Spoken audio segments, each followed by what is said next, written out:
పరమేశ్వరుడికి అత్యంత శక్తివంతమైన అభిషేకం జరిగేది ఎప్పుడో తెలుసా? మనం మహాశివరాత్రి మాస శివరాత్రి చేస్తాం, మంచిదే. కానీ అసలు నిజానికి పరమేశ్వరాభిషేకమునకు ఒక భక్తుడు వచ్చి సంవత్సరంలో తరించిపోయే అభిషేకం ఎప్పుడు అంటే ఆర్ద్రా నక్షత్రంలో తెల్లవారుజామున చెయ్యాలి. అందుకని నేను దేశకాలాదులను లెక్కలోకి తీసుకున్నప్పుడు పరమేశ్వరుడికి అభిషేకం జరిగినటువంటి వేళ కనుక నేను ఆ అభిషేక ప్రక్రియని గురించే 4 మాటలు మాట్లాడే ప్రయత్నం చేస్తాను. అభిషేకము అనేటటువంటి మాట షోడశోపచారాలలో మనం అన్వయం చేస్తాం.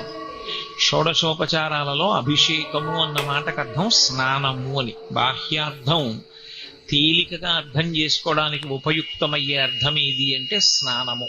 కానీ నేను